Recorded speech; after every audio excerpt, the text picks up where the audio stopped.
The saliva hit the worn leather of the work boot with a wet, sickening slap that echoed louder than the city rain.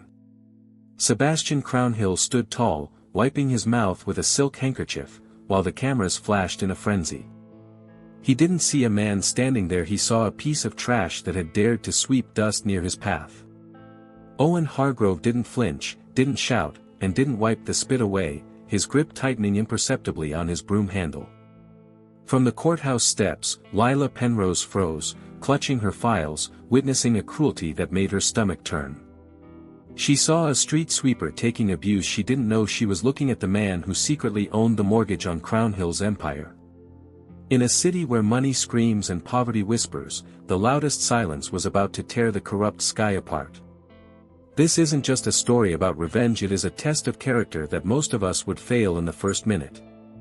Watch closely, because the man holding the broom is about to teach the man in the suit a lesson that money can't fix. Don't look away, because the verdict is already signed, and the judge has no idea who is really in charge. The limousine door opened like a jagged wound in the gray afternoon, spilling yellow light onto the wet pavement. Sebastian Crownhill stepped out, his Italian shoes gleaming with a polish that cost more than Owen's monthly rent. He did not look at the man sweeping the curb, he only saw an obstacle, a gray stain on his city. The broom moved with a rhythmic, hypnotic shushing sound, pushing wet autumn leaves into a neat, disciplined pile. A single, stray splash of muddy water flew up from the bristles, landing as a speck on the magnate's pristine trouser cuff. The world seemed to stop as Sebastian froze, the smile dying on his face like a candle in a vacuum. If you have ever felt small in the face of arrogance, you know exactly the cold dread that filled the air. Crownhill looked down at the speck of mud, then up at the weathered face of the man in the orange vest. "You clumsy filth," Sebastian whispered, the venom in his voice loud enough for the gathering press to hear clearly. He stepped forward, invading Owen's personal space, using his height and wealth as a weapon of immediate intimidation. Owen stopped sweeping, his blue eyes calm, resting the broom handle against his shoulder with practiced, quiet dignity. "It was an accident, sir," Owen said, his voice a low rumble of gravel and patience, devoid of fear. "Accidents happen to people who matter," Sebastian sneered, leaning in closer, "you are just a mistake in a uniform. Ask yourself right now, would you have the strength to remain silent, or would you have thrown the first punch?" Then came the sound that would haunt the footage for weeks, the sharp intake of breath before the spit flew. It wasn't just saliva, it was a declaration of total dominance, a biological mark of territory on another human being. The spittle landed on Owen's left boot, glistening against the cracked leather, a bright insult amidst the rain. The paparazzi cameras went off like strobe lights, capturing the degradation in high definition for the evening news. Crownhill smiled, a shark sensing blood, waiting for the sweeper to react, to give him a reason to destroy him. Owen looked at the boot, then back at Sebastian, his expression unreadable, a fortress with the drawbridge raised. Sometimes the strongest move you can make is to do absolutely nothing when your enemy expects a war. Lila Penrose was standing at the top of the marble stairs, her arms full of legal dockets and case files. She saw the arc of the spit, saw the cruel twist of Sebastian's lips, and felt a hot tear of shame. She wanted to run down, to scream, to throw her papers at the billionaire, but her feet were lead. She knew the cost of speaking up in this city. She knew Crownhill donated to the judge's re-election campaigns.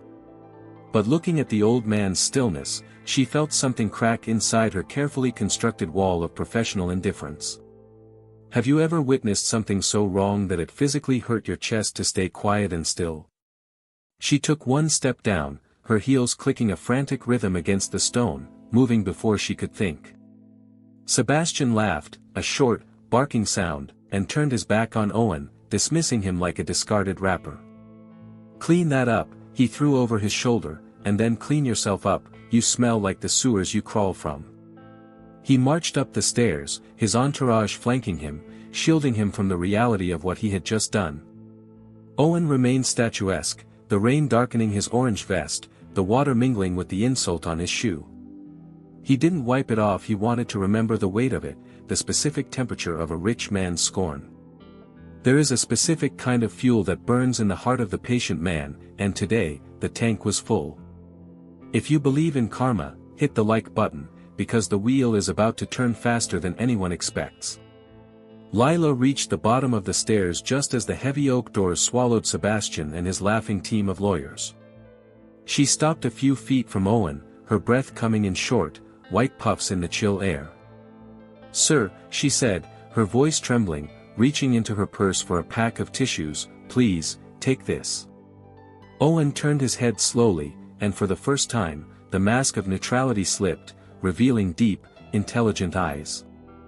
"Thank you, miss," he said softly, not taking the tissue, "but dirt is just dirt, it washes away eventually." "He had no right," Lila insisted, stepping closer, ignoring the grime on his uniform. That was evil. It is in these small moments of connection that the seeds of empire-toppling revolutions are often quietly sown. Owen looked at the courthouse, a massive structure of stone and law that he knew more intimately than the architects. "He has the right of kings," Owen murmured, looking at the inscription above the pillars, "Equal justice under law." "Kings fall," Lila said, surprising herself with the venom in her own tone, shocking her own ears. Owen smiled then, a genuine, crinkling of the eyes that made him look 20 years younger and infinitely richer. "Yes," he agreed, finally taking the tissue, not to wipe his shoe, but to dry a raindrop from her cheek. "Sometimes they fall," he whispered, "and sometimes, they are pushed by the invisible hands they forgot to bribe. Stay with us, because the man holding the broom is about to walk through a door no one knows he has the key to." Lila Penrose didn't just walk away that day. She carried the image of the spit on the boot into her office. Her desk was a fortress of paper, a chaotic landscape of plea deals, summary judgments, and forgotten human stories. She couldn't focus on the foreclosure documents in front of her. The numbers kept blurring into Sebastian's sneering face. She worked in the belly of the beast, the clerk's office, where justice was often traded for lunch appointments. Every time the phone rang, she jumped, expecting it to be a reprimand for speaking to the help on the stairs. Fear is a powerful cage, but anger is a very effective file, sawing through the bars one by one. If you've ever had to work for a system you despise, you know the specific headache that pulses behind the eyes. At lunch, she found him again, not sweeping the front steps, but eating a sandwich on a bench in the back alley. It was the invisible zone, the place where the machinery of the court took its smoke breaks and hid its trash. Owen was reading a book, a thick, leather-bound volume that looked far too expensive for a street sweeper's salary. Lila hesitated, holding her own meager plastic container of salad, wondering if she was crossing a professional line. She stepped into the alley, the smell of damp brick and old coffee surrounding them like a secret atmosphere. "Is the seat taken?" she asked, gesturing to the empty space on the damp wooden bench beside him. Owen closed the book gently, covering the title with his broad, scarred hand, and nodded with a welcoming grace. "The seat is free, Miss Penrose," he said, knowing her name without her ever having offered it to him. Lila froze, her fork halfway to her mouth, a sudden spike of adrenaline shooting through her nervous system. "How do you know my name?" she whispered, looking around to see if anyone was watching them in the shadows. "I read the dockets," Owen said simply, tapping the side of his head, "names, dates, rulings, I sweep up the discarded drafts." "You read the trash?" she asked, half horrified, half fascinated by the idea of this silent observer. "People tell the truth in what they throw away," Owen replied, "more than they do in what they file in triplicate. Information is power, and Owen Hargrove was hoarding it like gold bullion in the basement of his mind." They sat in silence for a moment, two outcasts in the shadow of the great limestone pillar of justice. Lila noticed his hands. They were rough, calloused, but his fingernails were meticulously clean, manicured even. "Why did you let him do that?" she asked suddenly, unable to hold back the question that burned her throat. "If I had hit him," Owen said, looking at a pigeon pecking at a crumb, "I would be in a cell right now." "But your dignity," she started, her voice trailing off as she realized the shallowness of the word. "Dignity isn't what people see," Owen turned to her, his eyes piercing, it's what you know about yourself when the lights go out. Comment dignity if you agree that self-worth comes from within, not from the opinions of empty people. He's trying to buy the community center, Lila blurted out, sharing a secret that wasn't public knowledge yet. The one on 4th Street? Owen asked, his voice sharpening, the sleepy sweeper vanishing for a split second. Yes, he wants to bulldoze it for a parking garage for the new luxury condos he's building next door. Owen's jaw tightened, a muscle feathering in his cheek, the only sign of the rage boiling beneath the surface. That center feeds 200 families, Owen said, his voice dropping to a dangerous, low register. He doesn't care, Lila sighed, and Judge Holloway is going to sign the eminent domain order on Friday. Betrayal often happens in quiet rooms with expensive pens, signed by people who will never suffer the consequences. Friday, Owen repeated, looking at the sky as if calculating the trajectory of a coming storm. He looked at Lila, really looked at her, assessing her courage, her integrity, and her potential utility. Miss Penrose, he said, would you be willing to do something that might cost you your job, but save your soul? Lila's heart hammered against her ribs. She had mortgages, student loans, a sick mother, and zero safety net. But she remembered the spit, the laugh, and the way Sebastian looked at the world like it was his buffet. What do you need? She whispered, leaning in, crossing the line from observer to conspirator. Life rarely gives us a clear choice between good and evil. Usually, it's a choice between safety and doing what is right. Owen reached into his pocket and pulled out a small, silver key that looked like it belonged to a safety deposit box. There is a file in the archives, dated 1998, case number 77B, he said, pressing the key into her palm. I need you to find it, but don't open it, he warned, his fingers brushing hers, warm and solid. Just bring it to me here, tomorrow, same time, he instructed, and tell no one, not even your reflection. Lila closed her hand over the cold metal, feeling the weight of a decision that would change everything. Who are you, Owen? She asked, searching his face for a clue, a hint of the man beneath the vest. I'm just the man who cleans up the mess, he smiled sadly, make sure you're not followed. The city was divided into two distinct worlds that existed in the same space but never truly touched. There was the world of Sebastian Crownhill, high ceilings, filtered air, soft hands, and laws that bent like reeds. Then there was the world of Owen Hargrove, cracked pavement, cold wind, hard labor, and laws that crushed like iron. Owen walked home that night to a small apartment in the basement of a building he technically owned through a shell company. He stripped off the orange vest, revealing a white dress shirt underneath that was starched to perfection. He walked to a wall safe hidden behind a generic landscape painting and spun the dial with eyes closed. Inside lay the deeds, the bonds, and the original endowment papers that founded the very court he swept. This is the secret that burns the man on his knees scrubbing the floor is the one holding up the roof. Sebastian, across town, was toasting his reflection in a glass of amber whiskey that cost more than a car. He was on the phone with Judge Holloway, laughing about the pest problem at the community center. Just sign the order, quiet the activists, and the campaign donation clears on Monday, Sebastian drawled. He didn't know that the phone line he was using had a passive tap, recorded by a legacy system no one checked. Arrogance is a blinding light. It prevents you from seeing the shadows where the real threats are hiding. Sebastian truly believed he was a god, untouchable, sculpted from better clay than the peasants he evicted. If you hate people who think they are above the law, share this story, because their fall is coming. The next morning, the courthouse was buzzing with the rumor of the upcoming eminent domain hearing. Lila moved through the archives like a ghost, her heart beating a frantic tattoo against her ribs. The basement archives were dusty, smelling of decaying paper and the slow rot of bureaucratic history. She found the row for 1998, her flashlight beam cutting through the gloom, dust motes dancing in the light.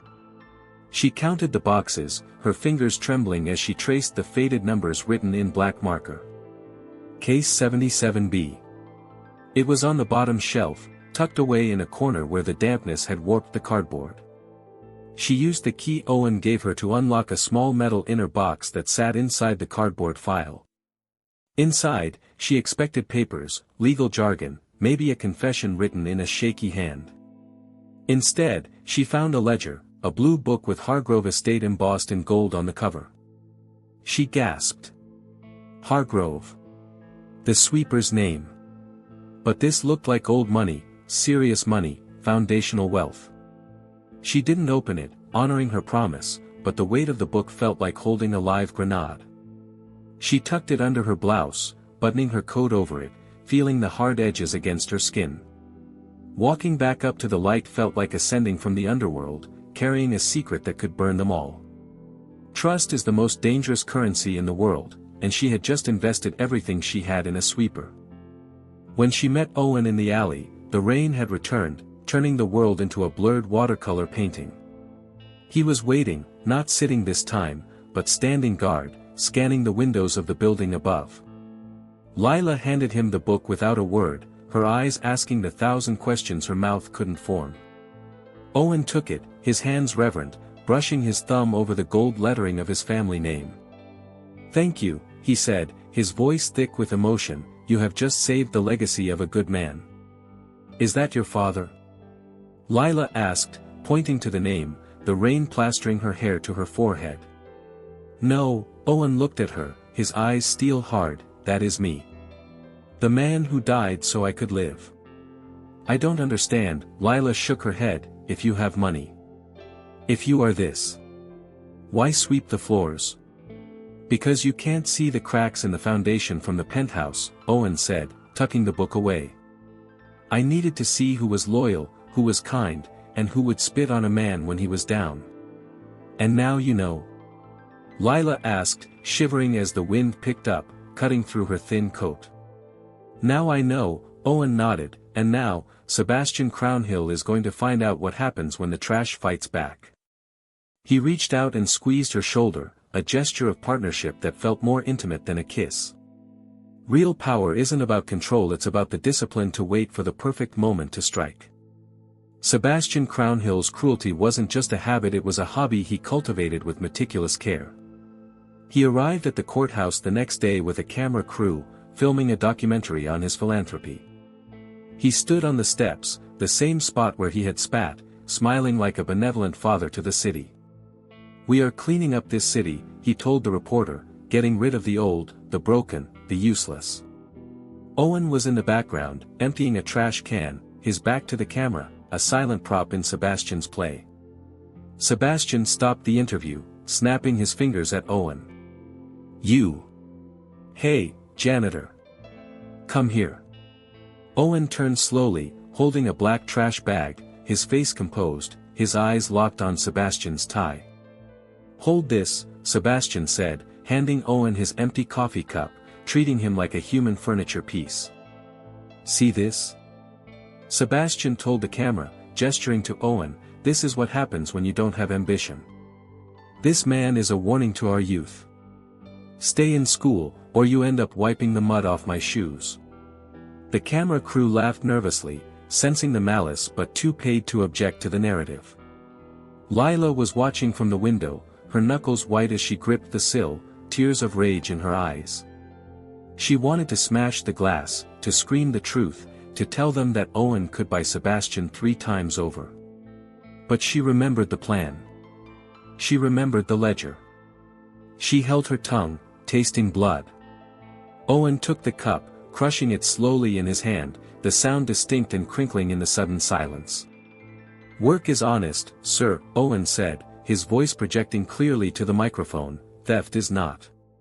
Sebastian's smile froze. The air left the conversation. The reporter looked from the billionaire to the sweeper. "What did you say?" Sebastian stepped closer, the threat radiating off him like heat from a pavement. "I said," Owen raised his head, "that cleaning a street is honor. Stealing a community center is a crime." The camera was still rolling. The red light was a steady, unblinking eye witnessing the confrontation. Every hero needs a moment where they draw the line in the sand, even if they are standing alone. Sebastian snatched the crushed cup back, his face reddening with a flush of humiliation and fury. "Cut the feed," he barked at the cameraman, "turn that damn thing off right now." He turned to Owen, whispering so only he could hear, "I will have your job by noon. You are finished." "You can try," Owen whispered back, "but you might find I am harder to remove than a stain." Sebastian stormed off, his perfect photo op ruined by the defiance of a man he considered an insect. Owen went back to his cart, picked up a fresh liner, and continued his work as if nothing had happened. True strength is not in the shouting, it is in the calm refusal to be moved by the storm. Inside the courthouse, the machinery of retaliation began to turn with rusty, grinding gears. Sebastian barged into the chief administrator's office, demanding Owen's immediate termination for insubordination. He lied, claiming Owen had threatened him, claiming the sweeper was dangerous, unstable, a risk. The administrator, a weak man named Gary who owed Sebastian gambling debts, nodded swiftly. "Consider it done, Mr. Crownhill. Hell be gone before the lunch hour. We don't tolerate threats. Injustice moves fast when it is greased by money and fear, sliding downhill to crush the vulnerable. Do you think it's fair that a lie from a rich man weighs more than the truth from a poor one?" Lila saw the termination notice being typed up on the secretary's screen as she walked past the office. Her heart dropped. This was the escalation they feared, but also the one Owen had predicted. She ran to the supply closet where Owen kept his cart, finding him polishing the brass handle of a mop. "They're firing you," she gasped. "Gary is printing the letter now. Sebastian lied about you." Owen didn't look surprised. He looked at his watch, a cheap digital thing that replaced his Rolex. "Good," Owen said, "that gives me exactly 1 hour to plant the envelope before they escort me out." "What envelope?" Lila asked, realizing the depth of the game she was playing was deeper than she thought. The subpoena wasn't for Owen, it was for a man named Arthur Vane, a ghost from the city's records. Sebastian had his lawyers dig up dirt on anyone connected to the community center to intimidate them. They found a connection between the center and this Vane character, sending a subpoena to the center's address. What they didn't know was that Arthur Vane was the alias Owen used to donate anonymously for decades. The subpoena sat on the desk of the community center director, who was currently in the hospital with stress. Owen knew he had to intercept that paper before Sebastian's lawyers realized Vane didn't exist physically. If they found out Vane was a shell, they would dig deeper and find the Hargrove connection too soon. "I need to get into the center," Owen told Lila, stripping off his orange vest and revealing a gray sweater. "It's locked, boarded up by the city pending the hearing," Lila said. "Police are patrolling the perimeter." "I have a key," Owen said. "I have keys to doors they haven't built locks for yet." "I'm coming with you," Lila insisted, grabbing her coat. "You can't go in there alone, you're an old man." Owen chuckled, a dry sound. "I'm not that old, Lila. But I appreciate the backup. Watch my 6." They slipped out the back of the courthouse just as security guards arrived at the supply closet to fire him. Sometimes you have to break the law to save justice from the people who are supposed to uphold it. They approached the community center through the alleyways, moving like shadows in the encroaching twilight. The building was old brick, covered in murals of children playing, now defaced by eviction notice signs. It broke Owen's heart to see the red tape across the doors, the bureaucracy strangling the life out of the place. He unlocked a basement coal chute door that hadn't been used since the 1950s, greased and silent. They slid into the darkness, the air smelling of chalk dust, floor wax, and the memories of laughter. "The office is on the second floor," Owen whispered, using a small penlight to cut the gloom. The tension was palpable, every creak of the floorboard sounded like a gunshot in the silent building. They reached the office, a messy room filled with papers, posters, and the debris of a fight for survival. The subpoena was there, sitting on top of a pile of unpaid utility bills, a crisp white envelope of doom. Owen grabbed it, stuffing it into his pocket. "Got it. Now we need to leave before." A flashlight beam swept across the window outside. A police cruiser had pulled up to the curb. They saw the light, Lila whispered, panic rising in her throat, grabbing Owen's arm. "Stay low," Owen commanded, his voice changing from kindly sweeper to tactical commander. Panic is a virus, calm is the vaccine, and Owen was immune to the fear that paralyzed others. They heard the front door rattle, then the heavy thud of a battering ram testing the wood. "We can't go back out the chute, they'll see us," Owen assessed, scanning the room for options. "The roof?"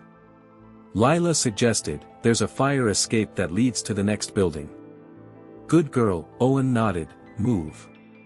Fast and quiet. Keep your head down." They scrambled up the stairs, lungs burning, as the front door downstairs splintered open with a crash. "Police! Come out with your hands up!" The shout echoed through the empty hallways. If you're holding your breath right now, you know exactly how high the stakes have risen. They burst onto the roof, the cold wind hitting them, the city lights spreading out like a glittering ocean. The jump to the next building was 4 feet easy for a young man, dangerous for an older one on wet tar. Lila jumped first, landing gracefully. She turned, reaching her hands out for Owen. "Come on, Owen. They're on the stairs," she hissed, seeing the beam of flashlights behind him. Owen looked at the gap, then at the door, then at Lila. He took a breath and leaped. He landed hard, rolling to absorb the impact, groaning as his knee hit the gravel of the roof. Lila dragged him up, pulling him into the shadows just as the cops burst onto the roof they had just left. They huddled behind an AC unit, hearts pounding in unison, the subpoena burning a hole in Owen's pocket. Safe in Lila's small apartment, Owen nursed his knee with a bag of frozen peas while Lila made tea. The adrenaline was fading, leaving behind the stark reality of their situation. He was fired. They were fugitives. "We have the subpoena," Lila said, placing a mug on the coffee table, "but what does it give us?" "Time," Owen said, "and a diversion. They will be looking for Vane. They won't be looking for Hargrove." "But the hearing is in 2 days," Lila paced the small rug. "Crownhill owns the judge. We need a miracle." "We don't need a miracle," Owen pulled a thick envelope from his inner sweater pocket. "We need the ledger." "The one I stole?" Lila asked. "What's in it? Why is it so important?" "It proves that the land the courthouse stands on," Owen opened the envelope, "was donated with a clause." He slid a yellow document onto the table. "The Moral Turpitude Clause of 1925. If the administration of the court is found to be corrupt or acting against public interest," he read, "the ownership of the land reverts to the original donor's estate, or their living heir." Lila stared at him, her mouth falling open. You own the courthouse." "Technically," Owen smiled, "I own the ground the judge sits on. And I can evict him. The ultimate power move isn't fighting the system, it's revealing that you own the board the game is played on." "But we need to prove the corruption," Lila argued. "Everyone knows Crownhill is dirty, but knowing isn't proof." "That is where the envelope under the mop cart comes in," Owen said, his eyes gleaming. "Before I left, I taped a recording device under the cart in the hallway outside the judge's chambers. It's been recording for 3 weeks," Owen revealed, "every bribe, every deal, every laugh." Lila looked at him with awe. "You've been planning this for how long?"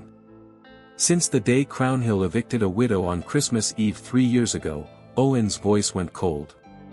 "Revenge is a dish best served not just cold, but with absolute, undeniable legal documentation. We have to get the cart," Lila realized, "but you're fired. You can't go back in." "I can't," Owen agreed, "but the cleaning crew. They are invisible. They are my people." "You have an army?"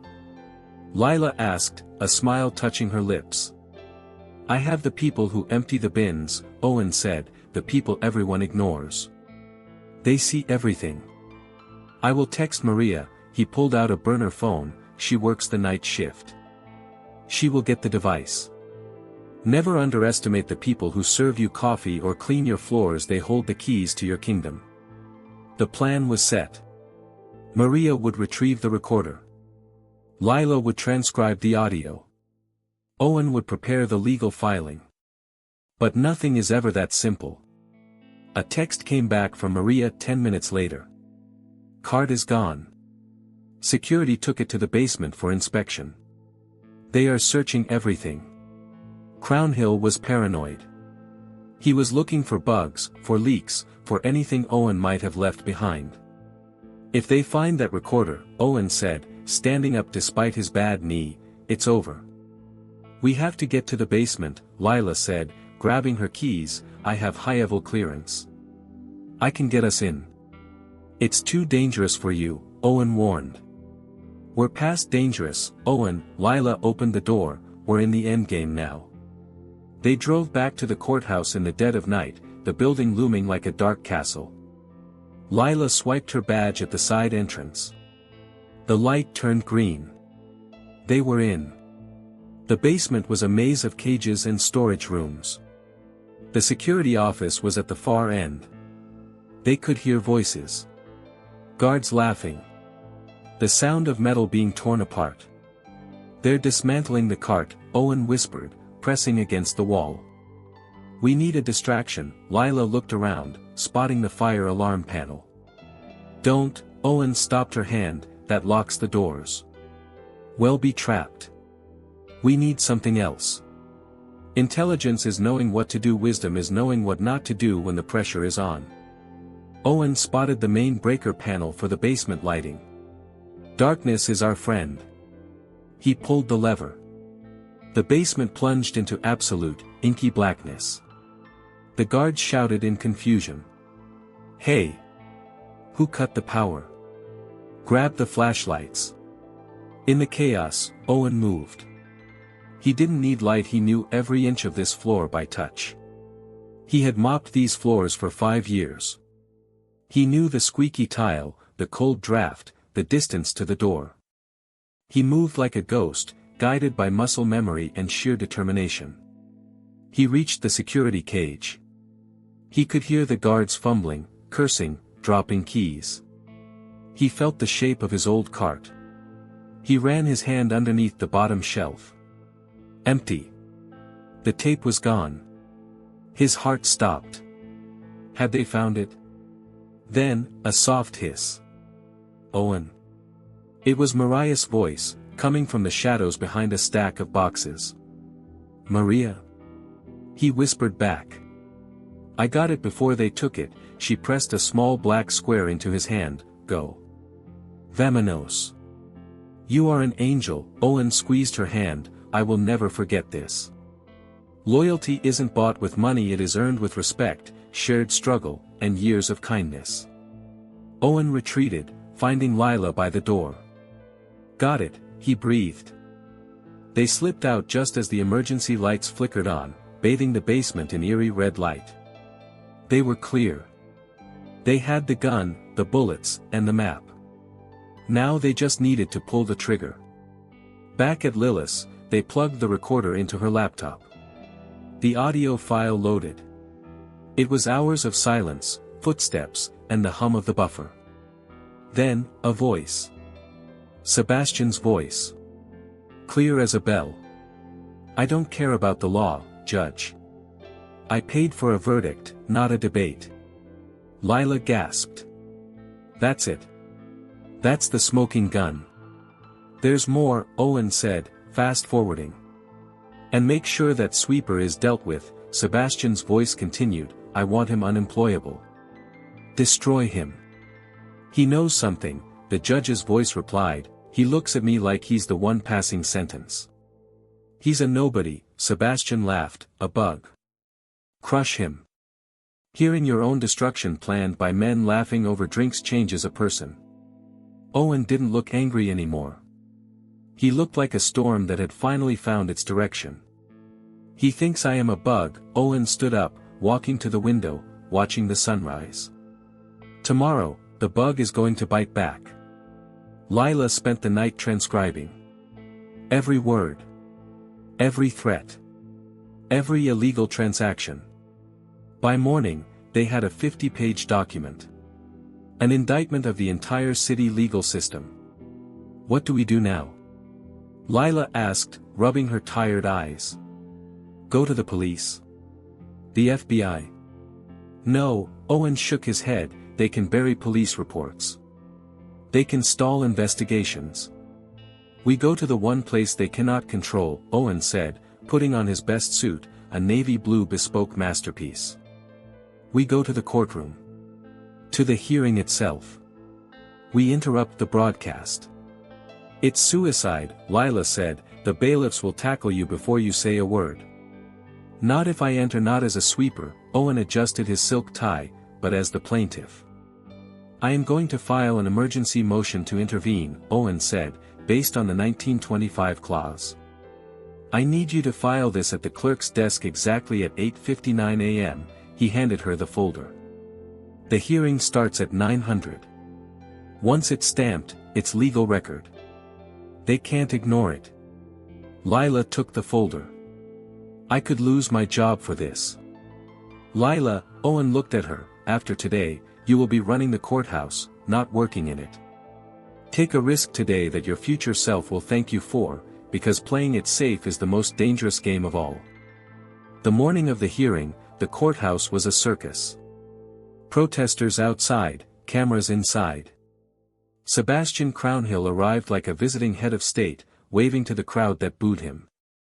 He wore a suit that cost $10,000 and a smile that cost his soul. Inside, the courtroom was packed. Judge Holloway sat on the bench, looking nervous but determined. Lila was at her desk, watching the clock. 8:55, 856. Her hands were sweating. The stamp felt heavy in her hand. The clerk's office was busy.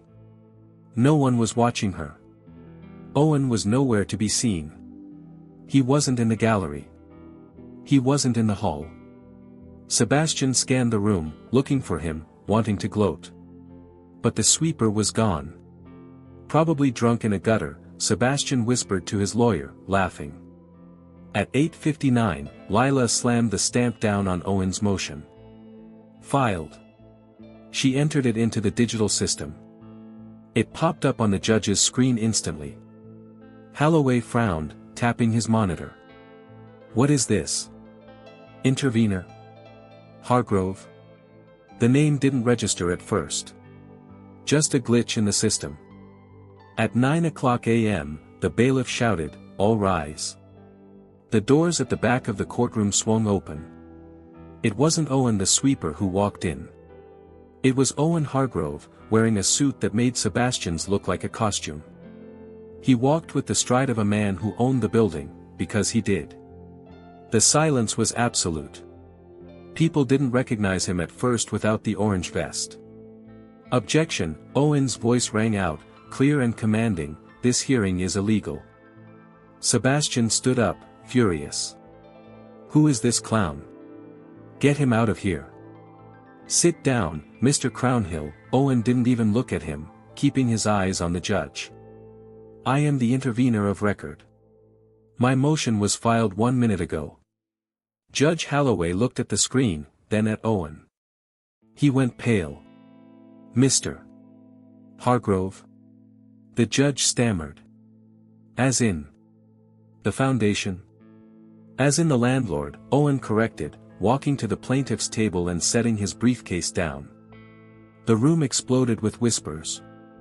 The cameras zoomed in. This is ridiculous, Sebastian shouted, he's the janitor.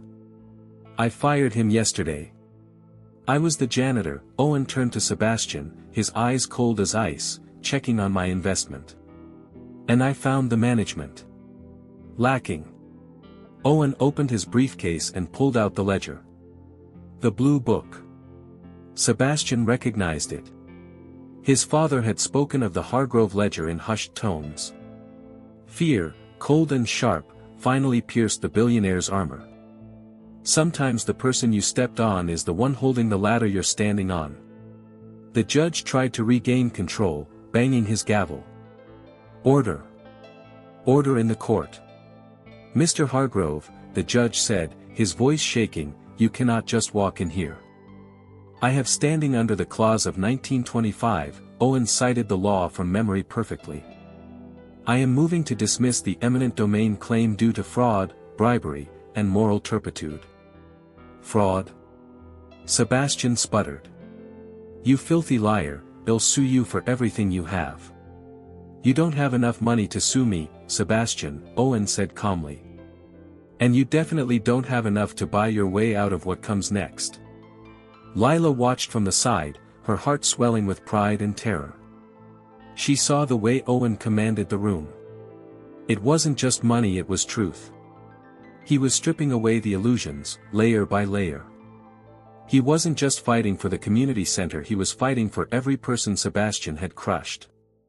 For the waitress he underpaid, for the tenant he evicted, for the sweeper he spit on. It was a symphony of justice, and Owen was the conductor. Love isn't just romance, it's seeing someone stand in their full power and backing them up. I have evidence, Owen announced, holding up a flash drive. The recording. This drive contains audio of Mr. Crownhill bribing this court on 3 separate occasions. The judge stood up. That is inadmissible. We will not hear this. The press is live streaming, Owen pointed to the cameras, try to stop it, and you prove my point. The judge froze. He was trapped. If he stopped it, he looked guilty. If he played it, he was dead. Sebastian looked at his lawyer. Do something. I move for a recess. The lawyer squeaked. Denied, Owen said, overriding the lawyer, this is a public hearing regarding public land. The public has a right to know who is buying their city. Owen plugged the drive into the presentation system. Lila had hacked the password for him. The audio began to play. Sebastian's voice filled the room. Just sign the order. The campaign donation clears on Monday. The crowd gasped. The reporters were typing furiously. Sebastian sank into his chair, his face a mask of horror. Lila met Owen's eyes across the room. They shared a look of pure connection. It wasn't a romance born of flowers and dates. It was a romance forged in the fire of battle, in the risk of losing everything. She knew then that she loved him. Not because he was rich, but because he was brave. And Owen, looking at the brave clerk who had risked her career for him, felt his heart open. He had been alone for so long, guarding his secret and his city. Now, he wasn't alone. And that made him invincible. The audio played on. The insults. The laughter. The plan to destroy the sweeper. He's a nobody. A bug. Crush him. The courtroom turned to look at Sebastian. The look wasn't fear anymore. It was disgust. Even his own lawyer moved slightly away from him on the bench. Sebastian stood up, trembling. It's fake. AI. Deep fake. He forged it. It is authenticated by the metadata, Owen replied, and by the witness who planted it. Witness? Sebastian looked around wildly. Me, Owen said. I was there. Sweeping your floor while you sold my city. You didn't see me because you don't see people like me. But we see you. We always see you. The power dynamic had completely flipped. The predator was now the prey. The community members in the back stood up, cheering. Tell him, Owen. The judge sat down, head in his hands. He knew his career was over. When the truth is finally spoken, the lies don't just fade, they catch fire. Owen turned to the gallery. This man wants to tear down the center to build a garage. He says it is progress. I say it is greed. The Hargrove Trust is hereby revoking the land grant for this courthouse. Effective immediately, this building is private property under my control. And I am evicting the corruption. The gasp was audible. Evicting the court? It was unheard of. You can't do that. The judge shouted. I can. Owen tapped the ledger. Read the deed, Judge. Clause 4. If the court fails the people take back the court. I am turning this building into the new community center and legal aid clinic. Free representation for everyone. Funded by the rent Mr. Crownhill owes me. Rent? Sebastian blinked. Yes. You built your office tower on land my grandfather leased to you for 99 years.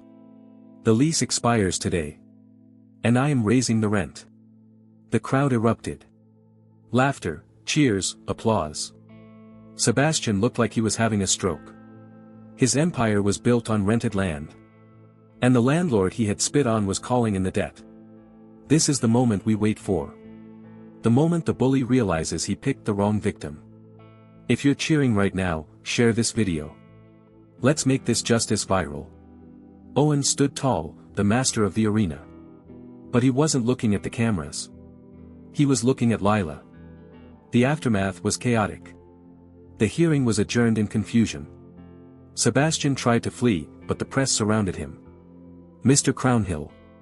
Is it true you bribed the judge? Mr. Crownhill. Are you bankrupt?" He pushed through them, sweating, his perfect hair disheveled. He looked for his limo, but it was blocked by the crowd. He had to walk down the street. In the rain. Owen and Lila walked out of the courthouse together. The cameras turned to them. The new power couple of the city. "Mr. Hargrove. Mr. Hargrove. Why did you hide for so long?" Owen stopped. He put his arm around Lila. "Because I wanted to see who people were when they thought no one was watching. And I found one person who was good when it cost her to be good." He smiled at Lila. She blushed, hiding her face in his coat. They walked to the spot where the spitting had happened. The stain was gone, washed away by the rain and the street sweepers. Owen stopped and looked at his shoes. They were polished, black, expensive. "I liked the old boots better," he murmured. "They were honest boots," Lila said, holding his arm tight. "But these shoes," Owen tapped his toe, "these are shoes for kicking down doors. Change requires different tools for different seasons." Sebastian watched them from across the street, huddled under an awning. He was wet, cold, and alone. His entourage had abandoned him. He saw the way the city looked at Owen. With respect. With love. He realized that all his money couldn't buy that look.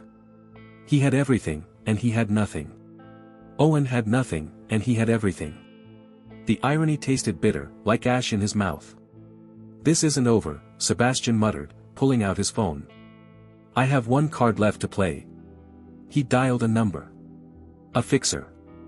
A man who solved problems permanently. "I want him gone," Sebastian whispered. "Tonight." Desperation makes men dangerous. The wounded animal bites hardest. The story isn't over yet. The victory lap is often where the sniper waits. That night, Owen and Lila celebrated at a small diner. Burgers and milkshakes. No champagne. Just real food. "You really own the land under his tower?" Lila asked, dipping a fry. "Every inch," Owen grinned, raising his rent to 100 of his profits.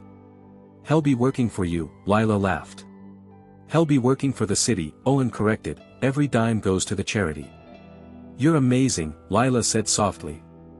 "I'm just a man with a broom and a ledger," Owen shrugged. "But you. You are the one who gave me the courage to use them." He reached across the table and took her hand. "Lila, I." The window of the diner shattered. A brick flew in, landing on the table. Glass sprayed everywhere. People screamed. Wrapped around the brick was a note. "Resign or die." Owen stood up, shielding Lila. He looked out the broken window. A black van was screeching away. "He's not giving up," Owen said, his face hardening. "He's trying to scare us," Lila said, shaking glass from her hair. "He's trying to kill us," Owen corrected. "But he made a mistake." "What mistake?" Lila asked, trembling. "He attacked me when I was alone before," Owen said, picking up the brick. "Now he attacked us while the world is watching. And he attacked my dinner." Owen looked at the ruined burger. It was a small thing, but it was the last straw. "Call the police commissioner," Owen told Lila. "Do you know him?" "I put his kids through college anonymously," Owen said, "he takes my calls." The police commissioner arrived in 10 minutes. He looked at the brick. He looked at the note. He looked at Owen. "Mr. Hargrove. It's an honor to finally meet the benefactor." Commissioner, Owen nodded, Crown Hill sent this. We need proof, the commissioner sighed, he uses intermediaries. I have the proof, Owen said, check the timestamp on the security cam. And check the GPS of his driver's phone. I own the phone company too. Owen didn't just have money, he had infrastructure. He had been weaving a web around the city for 40 years. A safety net for the good, a trap for the wicked. The commissioner's eyes widened. You have access to that? I have access to everything, Owen said, let's go get him. This wasn't a raid, it was a reckoning. When good men go to war, they don't bring chaos, they bring order. They drove to Sebastian's penthouse. The doorman tried to stop them. The commissioner flashed his badge. They went up the private elevator. Sebastian was packing a bag. Passports. Cash. Diamonds. He froze when the doors opened. Owen stood there, flanked by the police. Going somewhere, Sebastian? You can't come in here. This is private property. Sebastian screamed. Actually, Owen stepped in, I own this building too. I bought the mortgage from the bank an hour ago. You are trespassing. Sebastian slumped against the wall. Defeated on every front. Legal. Financial. Physical. There was nowhere left to run. You're arresting me for a brick? Sebastian sneered, trying one last bluff. No, the commissioner said, we're arresting you for solicitation of murder. The driver of the van confessed. We picked him up 3 blocks away. He gave you up for a plea deal. Loyalty bought with money expires the moment the money stops flowing. Sebastian looked at Owen. Why? Why did you do this? You could have just lived your life. I was living my life, Owen said, sweeping your streets. But you spit on it. You made it personal. Take him away. The handcuffs clicked. A sound more satisfying than any applause. Sebastian was led out, weeping. The king was dead. Long live the sweeper. The trial of Sebastian Crownhill was the fastest in city history. The evidence was overwhelming. The audio. The driver. The financial records. He was sentenced to 20 years. His assets were seized and liquidated to pay back the city. The courthouse was renamed the Hargrove Center for Justice. Owen didn't take an office. He gave the big office to Lila. She was named the new director of operations. Owen went back to his broom. Not because he had to, but because he wanted to. He swept the steps of the new center every morning. It kept him grounded. It reminded him of who he was. But now, people didn't ignore him. They stopped. They shook his hand. They said thank you. He wasn't invisible anymore. One morning, Lila came out to the steps. She wasn't wearing her clerk uniform. She was wearing a power suit. But she took the broom from his hand. Let me, she said. You're the director, Owen smiled. And you're the owner, she smiled back. But today, we're just 2 people cleaning our house. They swept together, side by side. The rhythm of the brooms was a heartbeat. The city moved around them, busy, noisy, alive. But in that circle of clean pavement, there was peace. Owen, Lila asked, do you miss the secret? No, Owen looked at the sun rising over the buildings he saved. The secret was heavy. The truth is light. A young boy ran up to them. He was poor, his shoes taped together. Mr. Owen. Mr. Owen. He panted. Is it true you're a superhero? Owen crouched down, eye to eye with the kid. No, son. I'm just a sweeper. But I have a superpower. What is it? The boy asked, eyes wide. My superpower, Owen whispered, is that I never forget. I never forget a kindness, and I never forget a cruelty. He reached into his pocket and pulled out a gold coin. Here. Buy yourself some new shoes. The boy stared at the coin. Wow. Thanks. But promise me something, Owen said, serious now. When you walk in those shoes, you walk tall. And you never, ever look down on anyone. The boy nodded and ran off. Lila watched him go. You're building an army. I'm building a future, Owen corrected. Crown Hill tried to build a legacy of steel and glass. I'm building a legacy of flesh and blood. That's the only kind that lasts. Invest in people, and your returns will be infinite. They sat on the steps, the morning rush slowing down. What now? Lila asked. Now, Owen said, we have work to do. There are other Crown Hills in this city. Other slumlords. Other corrupt judges. And I have a lot of brooms. He looked at Lila. Are you with me? Always, she said, resting her head on his shoulder. Then let's go. Owen stood up, offering her his hand. The city won't clean itself. They walked back into the building, not as master and servant, but as partners. The sweeper and the clerk. The guardians of the gate. The legend of Owen Hargrove grew. They say if you're in trouble, and the law fails you, find the man sweeping the steps of the Justice Center. Don't offer him money. Offer him the truth. If your cause is just, the broom will stop. And the benefactor will listen. Because justice doesn't live in a gavel. It lives in the heart. Sebastian Crownhill sits in a cell, sweeping the floor. It's his job now. Prison labor. He hates it. He hates the dust. He hates the broom.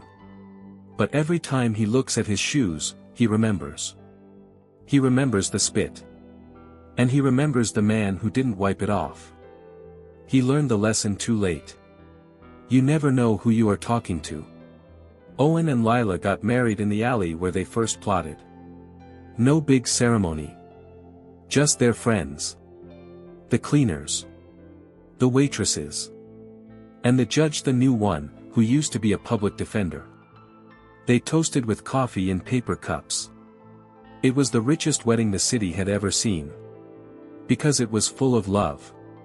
So, the next time you see someone cleaning the street, or serving your food, or parking your car, look them in the eye. Smile. Say thank you. Because they might be an Owen Hargrove. Or they might just be a human being worthy of respect. And really, isn't that the same thing? The world is full of hidden kings and queens in disguise. Be careful where you step. And be careful who you spit on. Because the wheel turns. And the broom sweeps everything clean in the end. Owen cleaned the mud from his soul, not just his shoes. He proved that while money can buy a courtroom, it cannot buy class. Sebastian sits in a cage of his own making, haunted by the echo of his own laughter. Lila and Owen didn't just fix the system, they replaced its heart with something that beats for us all. Justice isn't a building you visit, it's a choice you make every time you have power over someone else. If this story made you believe that the good guys can still win, subscribe to the channel. We have a library of stories just like this one, tales of underdogs who bite back. Go binge watch the Silent Billionaire playlist, there are clues there you missed the first time. Hit the like button if you'd stand with Owen. Comment justice if you're tired of the corrupt elite. Share this with someone who needs to remember that their worth isn't in their wallet. Turn on notifications, because the next story is about a waitress who owns the bank. And you don't want